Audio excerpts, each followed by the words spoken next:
Well, Ryan Dempster, he's sitting off to my left, and as we were walking to get a quick bite for dinner, I said, hey, Dempy, this could be a get-back game for Steely, and that's exactly what it was. The soothsaying ability on full display. 7 innings, 3 hits, 2 free passes, and he had those Texas Rangers eaten out of the palm of his hand. You see the smile splayed across his face.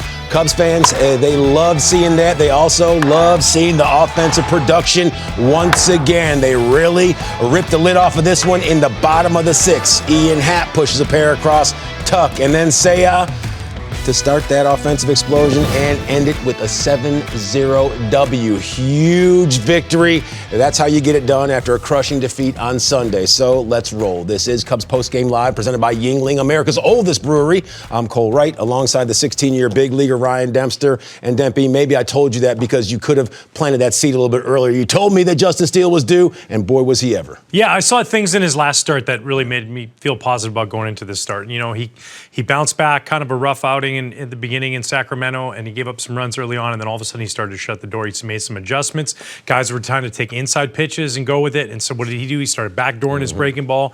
He started pitching to that part of the strike zone, and today he just let the elements play, and then he continued once he got a lead to pound the strike zone, fill it up, be aggressive, and look what happens. You do that, and you go out there and you have a night like tonight where you go 7 innings, no runs allowed. Absolutely dominating performance by him. Yeah, Justin Steele, he was a dog out there on the slab, and he had a little help from the bats. One guy who was as busy as can be, 3 RBIs, 1 run scored, the quiet storm, Ian Happ, and he's catching up with Elise. Ian, this team can win in multiple ways. I mean, tonight, even in this weather, you get the hit, the speed, all of it. What's it like leading off a lineup like this? Yeah, I think lineup top to bottom has just done a great job. It's getting on base, stolen bases, putting pressure on defense. A day like today, just about taking what the environment gives you, and did a great job of that. Justin Steele, whether it's a night like this or any night, the way he pitched helps himself, his defense. What'd you see? Yeah, I mean, he just did a great job competing in the zone today. That's what it was all about. It was a really tough environment to score runs, and he just dominated the strike zone. That's a version of him that we've known for a long time. Time to go warm up. Ian, thanks. Thank you. This team, they're warming up at just the right time, and everyone seemed to be in the zone this evening. So much, in fact, that, hold on. The Rangers, ice cold, but yeah, the Cubs, they're feeling good. I love the depiction Olaf of tonight's, Cubs-Rangers game. That is correct. Aaron Wilder, you know which direction this is headed. Let's go moving pictures. Highlights, if you please. First pitch, 34 degrees in the bottom of the 3rd with a 1-0 lead. Ian Happ. This is how you get it done. Fielder's choice, the run scores, and John Birdie, he was all busy on those base passes. Yeah, let's not forget he stole second there, and then he stole third, and then he gets a great read on this ball. You see him, as soon as that ball's hit on the ground, he's busting home a good slide all the way through home plate. That's a big run. That puts you up 2-0. But the one observation you said, they got to get that bat out of the way. John Birdie's going to bust a digit diving in there, huh? Yeah, I don't know if Bill Miller didn't see that, but Bill, we need to be better than that. Come on. All right, let's fast forward. Bottom of the 5th, still a 2-0 affair. Michael Busch, a man who should be in every single game, every single inning because of things like this. See the ball, hit the ball, 108 stitches on a pitch, and he got every one of them, Deppy. Yeah, and this has to feel good. The bat before that, he got drilled in the upper shoulder area. You know he wanted another chance off the Eovaldi to go out there, and he was thinking 3 out of the box. No problem, Michael Busch. That's a big, big insurance run late in the game. Yeah, chopping, 29 with unbelievable speed. That would push Nathan Eovaldi out of this ball game, and the Cubs, they were absolutely rolling at this juncture. Bottom 6, still a 3-0 contest. Ian Happ with ducks out there on the pond, and what more do you want from this guy? He's a professional hitter. The strike zone recognition is next level. Just a little fillet shot the other way. Plate's a pair, man. Sometimes it's not how hard you hit it. It's exactly where you hit it. You see that ball, the shift, they have him up the middle a little bit. Instead, base hit to left field, 2 ribbies. Next batter that is in this highlight, it's the King, Kyle Tucker, with Ian Happ on second, and Tuck just doing King Tuck kind of things. Yeah, and dude, I'll tell you what, swinging the bat again well tonight. Just missed a home run and another at bat, but coming through with a big base hit. Ian Happ, a great break on that ball, scores easily. Yeah, the boys with the bump in the middle of the lineup, they were doing just that. Next stick, Seiya Suzuki. Seiya getting all over it with that hard maple. This one grabs a little outfield grass. Tuck, he comes home to score from second. It's a 7-0 affair, and that would stick, man. Yeah, just add on, and that's what, when you get a lead like that through small ball, now all of a sudden you can play the big boys game and just let those base hits fall in. That's right. Highlights over, right? Psych. We're showing you some Justin Steele good stuff because he was really, really solid today. Marcus Semien, see you later. Corey Seager, as big as all outside, had no chance. Jonah Heim, another cat, just chopping right through the air. Then Seager. Keep still, son. No need for static. And then Josh Smith looking to end the 7th, and it was just that. Over. Steely, 7 innings, 3 hits, 0 runs, just 2 walks and 8 punch-outs. He was absolutely dialed in tonight. The Cubs, well, they were breaking out the big bats. 10 hits to 3 compared for the Texas Rangers. And the Rangers, they rolled into this one with a pretty solid mark. They were 8-2, but the Cubs hand them their 3rd loss of the year, thanks to the offensive explosion. So let's turn to the skipper and hear Craig's thoughts on the ability to put that ball in play.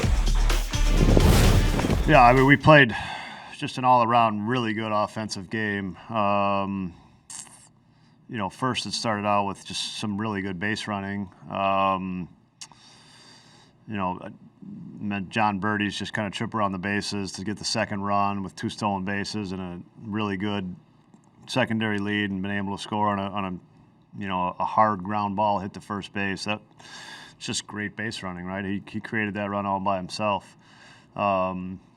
Took advantage of the stolen bases, and then we just, you know, we swung the bats well. I mean, we had 10 hits on a night that's pretty difficult to hit on. So an all-around good offensive night.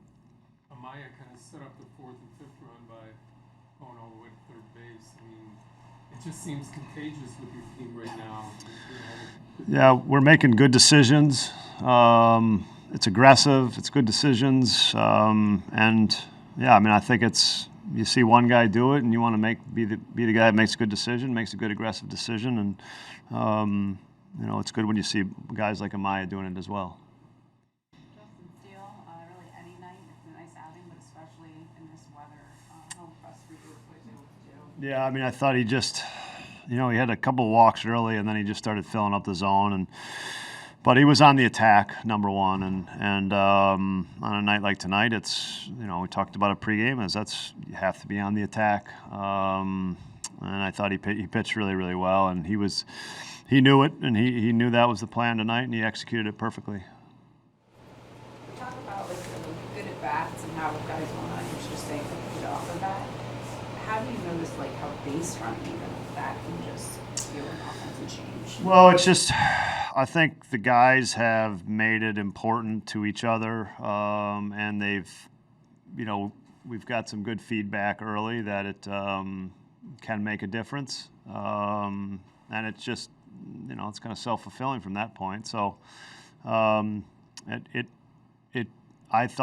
think it's a strength of this, or can be a strength of this team, and it's one of those things that you just have to keep capturing opportunities, right?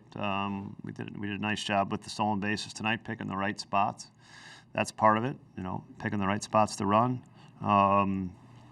So you just want it to be important every single pitch, every single moment to try to capture it.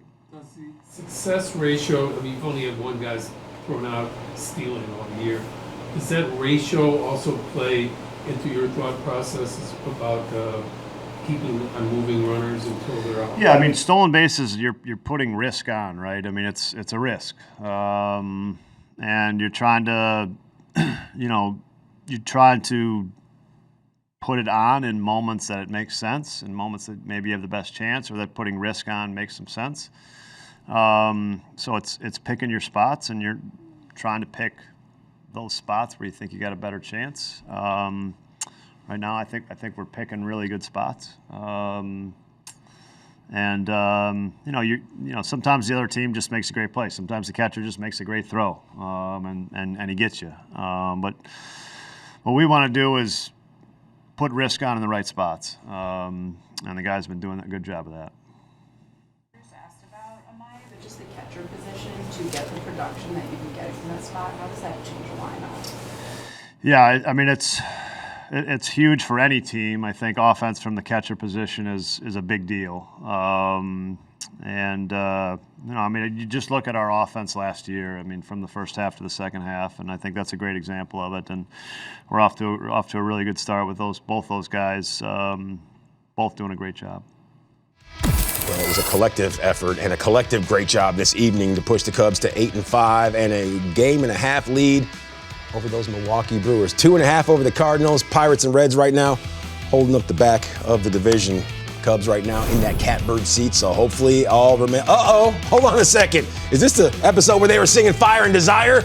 It could be. Cure for the Monday Blues, a Cubs victory. Let's keep it going tomorrow. Woo, woo, woo, woo. No doubt about it. And there is more to come right here on Cubs Live, because right around the corner, Bo will speak. And we'll also hear from Bo's dad, Justin Steele, who carved up those Texas Rangers tonight. 7 innings and 91 pitches. That and much, much more. It's coming your way right after this.